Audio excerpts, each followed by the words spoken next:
Now it's time for a new chapter to open. Happy Mother's Day to everyone. That was a 1 hour long drum and bass mix from 1997 Aphrodite, One in the Jungle.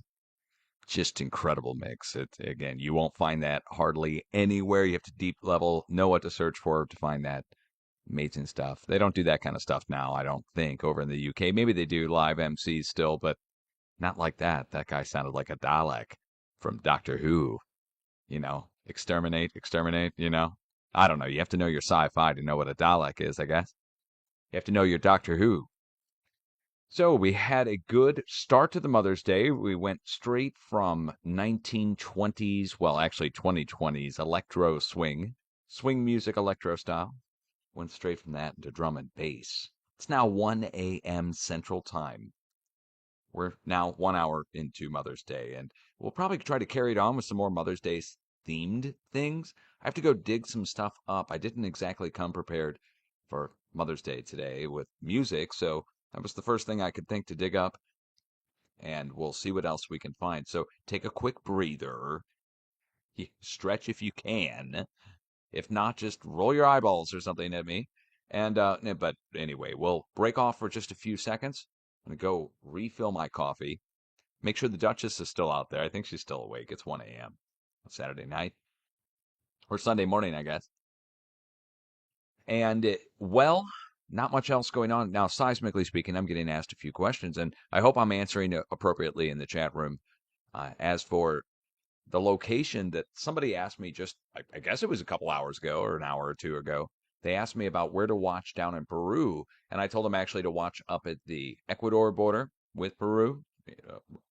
And then I guess within the hour it got hit. And it got hit with a 5. I was looking for up to 5.9.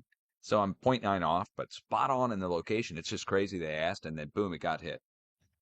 Literally within I want to say it was just a few minutes later. It just like, anyway, that's how it goes. People ask me on spots where I don't directly issue a forecast. I have to go look at it kind of thing. And so they asked me about down at Peru, and I didn't cover that in my update, really. So there it is. I would have thought it would take a day, but and, and about 5 minutes later, look, I had to go to a graduation tonight. I got a personal life. This earthquake, schmirthquake forecasting. No, I'm kidding. I'm kidding. No, God has blessed me with this knowledge that He revealed to me on this in particular. I hope you guys are able to glean the information and eventually do the forecasting yourself by finding the halfway points between the earthquakes. And I mean, let me just show you really quickly in case you don't know. So how do you know to watch? So somebody in chat contacted me and they're here in Peru somewhere, or I don't know where. Just show you the country of Peru right here. And then north of Peru is Ecuador here, and then Colombia, and then Panama in Central America. And south of Peru is Chile, Argentina. Okay. So they're in somewhere in this country and they asked me where to watch. And so I just quickly pulled up the feed, looked at the previous earthquakes that hit over the past couple days. Let's just pull them all up here. There's 2 to 3 days. Tune down the rings. So already you can see there's a cluster of earthquakes that's developed over the past several days up at North Peru's border with Ecuador. So then you look at the red colored earthquakes and you find the halfway point between the red colored earthquakes. So zooming in really close, you'll see the 2 red colored earthquakes from a couple days ago are pretty close together. And then right next to them is where the new 5 or new 4.8, 4.9 struck. And it's the rough halfway point between the two if you go down along the bend of the plate, but we're still in the same location that all the others hit the past few days. So it's almost like a target that was already there letting us know that something else is getting ready to strike there. So now that earthquake struck and another earthquake around the same time, same size, 5.0, struck down here along the coast of South Peru at Chile's border, there's a halfway point between the two. And we'll just zoom in there. And this takes us in on, let's just make sure about this now, central Peru. So now central Peru should see something greater than what struck on both sides. So we have a 5.4 on one side from a couple days ago, plus the 4.8 that hit today, or 5. And if we take those and add them together, 5.4 plus 4.8, it equals 5.448. We'll just round it up. Equals 5.5. Down to the south, we have a 5.1. So if we take a 5.5 plus a 5.1, we get 5.6. So a new 5.6 should strike at the halfway point between these two sets of earthquakes in the next few days along the coast. And if I've got this right, 5.6 will strike out here in the ocean, and it won't matter to hardly anybody. You see how the others are striking right along the plate boundary, going down 20,000 feet, going down into the ocean here. And up here, it's pretty much doing the same thing. It's along land here, but the previous earthquakes from last week were along in the ocean. So when a 5 strikes in the ocean, it doesn't really matter. When we start seeing mid-range 5s, 5.6, strike on land, it can actually cause damage because of the types of structures that are built there. So they don't have strong structures built up on like a mountainside or something. It can actually cause a collapse on a structure. So we do worry, quote unquote, about mid-level 5s that strike. If it goes any larger, then we do have problems because it would, of course, cause damage if we go any larger in the 6 range or 7 range. Let's say I got this completely wrong and a large earthquake strikes here. But I think we just need to add what's up on both sides, which again is 5s on one side, 5s on the other. And that means a new upper 5 should strike in the middle in between the two in the next few days, now that this new location got struck. I thought it would take a couple days for this area to get hit again, but it hit a few minutes later. Oh, what just happened here? Hold on. I just got a new earthquake here. Hold on. New 5.2 struck over at the tip of Kamchatka, Russia. So what's going on over here in Kamchatka? Let's go take a look at our earthquakes. Well, we have to go back 4 days to get all of our significant earthquakes. I mean, is this the halfway point? We would have to measure it, but if we go from here down to the tip of Kamchatka and then over to the west to where where the earthquake struck at the start of the week with the red earthquake, deep earthquake, this is the halfway point. This is a deep. Okay. A deep 4.2 struck here on the 6th. And now we have a shallow 5.2 that struck on the 11th up above it. Think of this like down in the basement, this red colored earthquake down in the basement. And then it took several days. But up above it at the surface, we get a shallower, larger earthquake next to the deep earthquake that happened a few days ago. It can take up to 7 days for that to happen in many cases. For the break or the seismic wave to bounce back and forth and come up and then spread out. Usually it takes 2 days.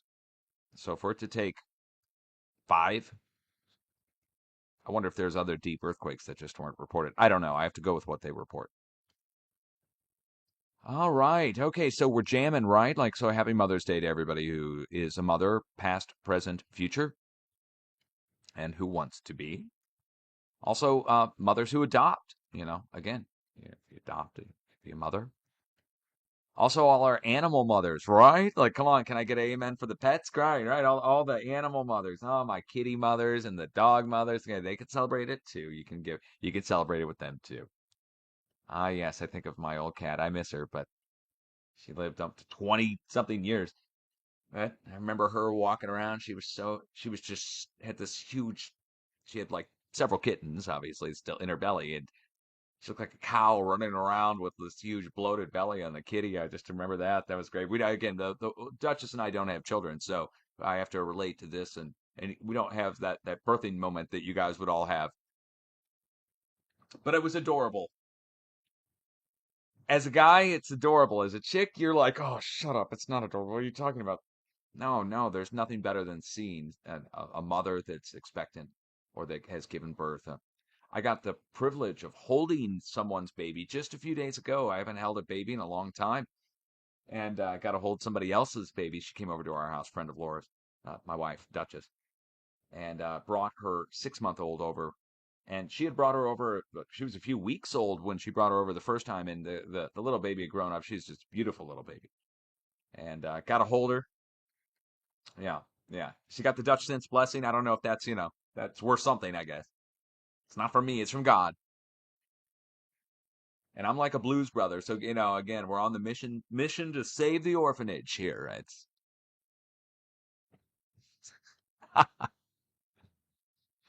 yes. Okay. So, are you enjoying your evening, morning, afternoon, night, wherever you are on the planet? I hope you're having a good day or a good weekend and the start of the next week. Trying to keep it on the up and up.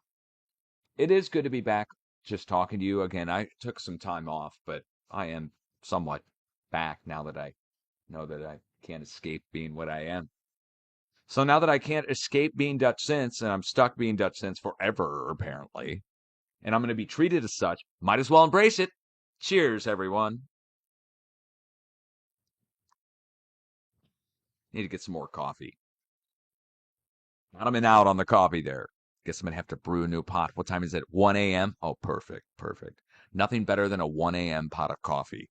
See you through to about 3. Start getting that come down, and then crash. Boom. It's the best. It's the only way to do it if you're a coffee addict. Can I get an amen to that? What else is happening? Not much else. I haven't checked the political feeds or the X or anything, so I'm kind of staying out of all that now. Yeah, I got royally burned. I was like in their super fan club and I found out they didn't like me. What a bummer, right? Yeah, I know. I know. You guys know I was their biggest cheerleader. Really was. It's like getting kicked off the squad. I'm like, what did I do? That's like, it's not what you did. It's who you are. And I'm like, oh no. You guys don't like me? They're like, nope. I'm like, oh. I bought all the MAGA hats. Time to have a fire outside. I got plenty of kindling for the winter this coming year. All the packaging, I mean, I'm not going to burn the hats. The hats are worth something. All the packaging they got sent. 10,000 boxes. What do you do with all those boxes? I've got this idea. You could take all the recycled boxes from Amazon, take them and put them in a hydraulic press with more glue and press new plywood out of them. And that we can make a new form of plywood made out of all the Amazon boxes, just pressed together in a form of plywood. Why not? Why not? Get all those, instead of trying to recycle them into new cardboard boxes, take all the cardboard boxes, flatten them out into a new kind of plywood, and we don't have to make any new plywood. Right? I'm telling you, man. Cardboard box plywood. Hydraulic press with glue. What's the difference between wood chips? I mean, seriously, put a little thread in there, put a little of that packaging thread in there. Oh, it'll be strong. It'll be stronger than, it'll be just as strong as plywood made out of Amazon boxes. Then you can build a whole house out of. Why not press 2x4s with steel rods and laid into them? Why not? Okay. Enough. Enough. Right? Somebody's listening right now. They're like, well, you know what, Dutch? You know what, Dutch? It's not a bad idea. That's not a bad idea. Okay. What else is happening? Earthquake wise, if anything happens, I'm back on at a moment's notice. I'm going to break off for a second. Like I said, we're going to go refill the coffee, get something going. It'll take a minute to brew it up, but probably 5 minutes. We got a fast brew. And then we'll come back, do another mix. This time I'm going to hook up my own turntables. So I got to get those. Here, you know what? Hold on. Had a problem the other day when I tried to plug it in. Hold on. Guys, if the stream shuts off, it's because I'm plugging this in and it shut off my stream last time. Hold on. So I got to plug it in if I'm going to do my own live mixing. I don't know why it would do that. I think it reassigns audio drivers or something when I plug in the turntables to the computer. I don't know. I'm not into this. That. There we go. Okay. Can you hear me? Are we still live? I think we're still live. Oh, God, it works. Thank God. Last time it took me like 30 minutes to get everything back set up. All right. We're plugged in. Give me a few minutes. I'll be back.